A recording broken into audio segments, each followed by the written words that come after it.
BPF दोलोआ जिखिनि खामानि मावनांगौमोन जागायजेननायाव माखासे मोजां खामानि मावदों जिखिनि BTC एकर्डआव लिस्ट दङमोन इनस्टिट्यूशन दङमोन बेफोरखौ बानायदों किन्तु उननि समाव गोबां माखासे थासारियाव बिथांमोना नङै खामानिखौ नंगौ खामानिखौ नङै मिसा खोथा बुंनानै हा पाट्टा होगोन माबा होगोन गुबुन गुबुन खोथा बुंनानै सोरनोबा ST होगोन बायदिसिना खोथा बुंनानै बिथांमोना रायजोफोरनि गोसोखौ डाइभार्ट खालामनानै भटनि इलेक्शननि टाइमाव भट लायो आरो बिथांमोननि प्रतिश्रुतिखौ बिथांमोना जिखिनि रादाय बे रादायखौ मावगारो 20 बोसोर रिहन दैमारि बिथाङा MLA मोन मोननै टार्म बिथाङा मन्त्रि दै लोंहोग्रा मन्त्रि किन्तु दै लोंहोनो हायाखिसै जाय मानसिया 2021आव जेनबाय 2026आव माबायदि देरहागोन दा बेखायनो रायजो राजाया बुंदों जोंनो गोदान मानसि नांगौ दिपेन बर'आ मा मावनो नागिरदों बेखौ खेबसे सुबिदा होनांगौ BPF दोलोनि सुबुंफ्राबो जों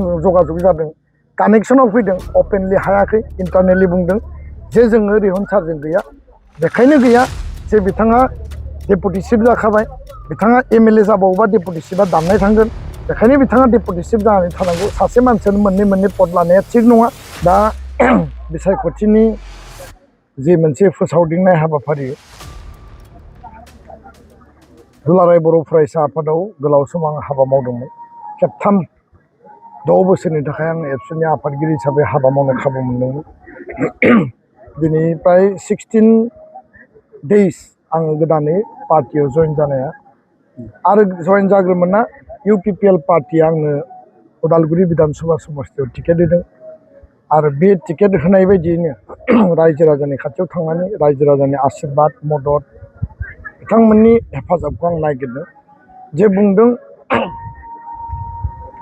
एबसुआव थानानै जिखिनि खामानिखौ मावबाय आद्रा थानाय हारिनि खामानिखौ विधानसभानि मजियाव थांनानै बा सरकाराव थानानै सरकारजों दावहा नांनानै जोंनि अधिकारखौ जों दिहुननानै लाबोनांगौ बर' गोजोन गोरोबथा 2020नि जिखिनि आद्रा थानाय दफा गहपुरसिम सिमा बारायनांगौ 60टा गामि सोबाय आरो गामि सोबावनांगौ स्कुल प्रभिन्सियेलाइजेसन खालामनांगौ जोंनि NDBनि बिदा फंबाय बिथांमोननि केस उइथड्र खालामनाय जेलाव थानाय माखासे गोबाङा गबाय बिथांमोनखौ लाबोनांगौ 125 एमेन्डमेन्टनि गेजेरजों जे 40टा समस्तिखौ 60टा बांहोनाय बे मोनसे जातीय एजेन्डा समस्ति केन्द्रिक एजेन्डाया जाहैबाय जे बेयाव गोबाङा नैबे 6 मासाव गोदान सरकाराव IY न' दानजादों IY न'आ अरुणोदय दानजादों आरो गोबां मानसिनि IY न' अरुणोदया दानजादों जिहेतु बे आसाम सरकारनि स्किम आरो बेखौ MLAयासो थिग खालायो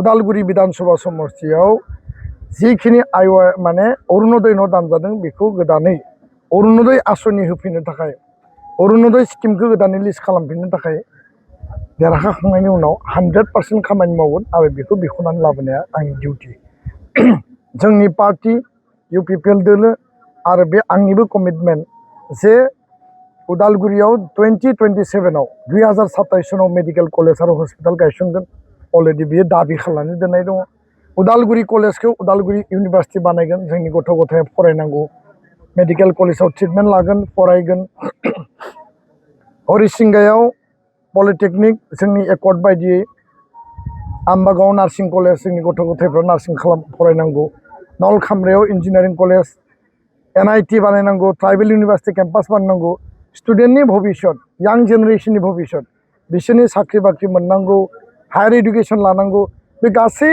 परिकल्पना एजेन्डाया जोंनियाव दङ आरो पार्टिनिफ्राय जोङो देरहाखांनायनि उनाव बे आंनि कर्तब्य जागोन आंनि दायित्व जागोन जे उदालगुरिखौ नेक्स्ट टु क'क्राझार सोलोंथाइनि केन्द्र बिन्दु हिसाबै प्राण बिन्दु हिसाबै जोङो बेखौ ग्र' खालामनांगौ बिनि अनगायैबो हा हुनि जेंना रायजो राजानि समस्या गोबां मानसिफोरनि अभाब अभिजुग बेयाव जराफुख्रि ओनसोलाव दै लोंनायनि क्राइसिस 20 बोसोर रिहन दैमारि बिथाङा MLA मोन मोननै टार्म बिथाङा मन्त्रि दै लोंहोग्रा मन्त्रि किन्तु दै लोंहोनो हायाखिसै आरो बे ओनसोलाव सप्ता खनसे नेनानै हाजोनिफ्राय दै लाबोनांगौ जायो जावना लाबोनांगौ जायो फारसेथिं नोङो जिब जन्थुआ लोंनाय दैखौ फिल्टार खालामनानै लोंनो गोनां जायो दा 20 बोसोर MLAनि टाइमाव रिहन दैमारि बिथाङा सासे बिफल मन्त्रि बिफल MLA हिसाबै बिथाङा रायजो राजाजों सिनायथि जानानै बिथांखौ 2021आव MLA निफ्राय बिदाय होदोंमोन। फिन बिथाङा दा MLA गेलेफिनदों। जाय मानसिया 2021आव जेनबाय 2026आव माबायदि देरहागोन। दा बेखायनो रायजो राजाया बुंदों जोंनो गोदान मानसि नांगौ। दिपेन बर'आ मा मावनो नागिरदों बेखौ खेबसे सुबिदा होनांगौ। जातिनि थाखाय बिथाङा सेक्रिफाइस खालामबाय। एबसुनि खेबसे चान्स होबाय। सिगाङाव 91 2001आव BLT नि खेबसे चान्स होबाय। NDB नि खेबसे चान्स होबाय। गोलाव सम एबसुआव हाबा मावनानै जातिनि एजेन्डाखौ सरकाराव थांनानै खामानि मावनांगौनि जि परिकल्पना दङ बे बेलायाव आं रायजो राजाखौ बुंदों जे आंखौ खेबसे नाय। कुनु पार्टी नायनाङा। UPPL दोलोनि ट्रेक्टर आंनि सिम्बल। किन्तु सोरबा BPF आव दङ, सोरबा BJP आव दङ, सोरबा कंग्रेसआव दङ, सोरबा APB आव दङ। बयबो केन्डिडेटखौ नायनानै भट हो। खेबसेनि थाखाय भट हो। बिनि उनाव जोङो परिकल्पनाखौ प्लेनिंखौ जों खालायगोन। बेखायनो BPF दोलोनि सुबुंफ्राबो जों जगाजग जादों। कानेक्सनाव फैदों। अपेनलि हायाखै। इन्टारनेलि बुंदों जे जोङो रिहन सारजों गैया। बेखायनो गैया जे बिथाङा डेपुटि चिफ जाखाबाय। बिथाङा MLA जाबावोबा डेपुटि चिफआ दाननाय थांगोन। बेखायनो बिथाङा डेपुटि चिफ जानानै थानांगौ। सासे मानसियानो मोननै मोननै पद लानाया थिग नङा। आरो बेखायनो नोंथाङा गोदानै फैदों, गोदान मानसिखौ जों समर्थन होगोन। BPF नि मानसिफोरा बुंदों जे जोङो दिपेन बर'नो भट होगोन। आंहा बिथांमोननि फारसे गोसो गोरबोनिफ्राय हामलायनाय आरो धन्यबाद थागोन। आङो बयखौबो खावलायदों फैगोन 9 तारिखआव ट्रेक्टरनि सावगारियाव 1 नम्बर सिरियाल नाम्बार ट्रेक्टरनि सावगारियाव भट होनानै बयबो जाहाथे देरहानायनि खामानिखौ मावो। बेखिनिखौनो बुंबाय आं। नैबे समाव नोंथांनि जि फोसावदिंनायाव जेन जिनि खोथा ओंखारबाय थादों बे बेलायाव मा बुङो? गासै निउ भटार, गासै यां भटार, इयुथ, सेंग्रा जा सिख्लाफोर जा, हौवासा हिन्जावसा जायफोरा फरायबाय थादों, जायफोरनि फरायनाया जोब्बाय, जायफोरा माबा नङा माबा मोनसे एमप्लयमेन्ट जेनेरेसन लुबैयो, फार्मिं खालामनो लुबैयो, एन्टारप्रिनियरशिपआव थांनो लुबैयो, इन्डास्ट्रि खालामनो लुबैयो, आरो जायफोरा फरायबाय थादों बिसोरो साख्रि बाख्रि नागिरो, कम्पिटिटिभ आनजादाव थांनांगौ। स्टुडेन्टफोरनि थाखाय स्कलारशिप होनायनि एजेन्डा दङ। स्टुडेन्टनि थाखाय उदालगुरि सुपार 46 कम्पिटिटिभ एग्जामनि कचिंनि बेबस्था खालामनाय जादों।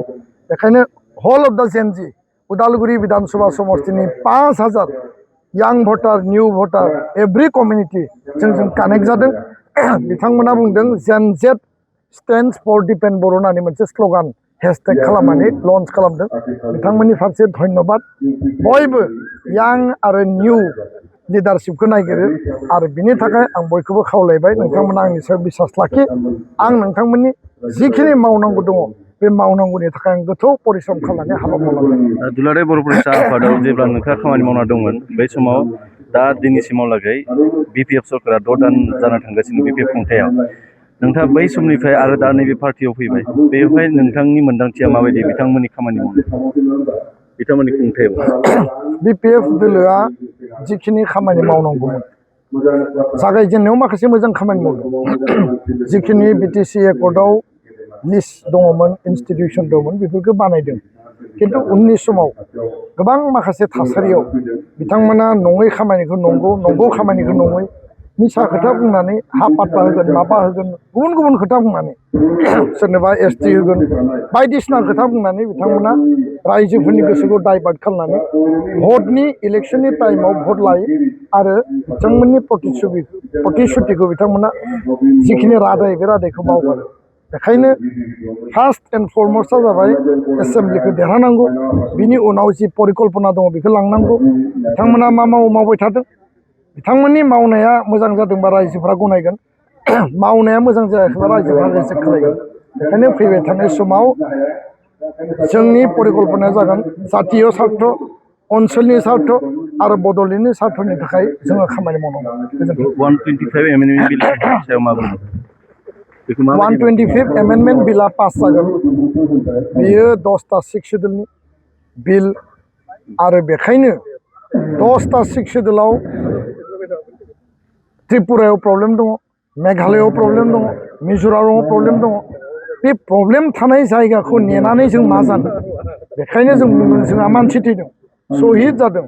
बेखाय 125खौ बाद होनानै हायोब्ला 126, 128, 130 जि एमेन्डमेन्ट बिलानो लाबा मानो स्पेसियेलि बिटिआरनि थाखाय एकर्ड बायदियै गोदान मोनसे बिल लाबोनानै पार्लियामेन्टआव बिलखौ पास खालामनांगौ होननानै बुंदों अब्लानिया बै स्टेटफोरजों जोंनि जेंनाया सरजाबनानै थानाय नङा आरो जोंहा उदाङै बेखौ बिलखौ पास खालामनो हागोन। गोजोन्थों।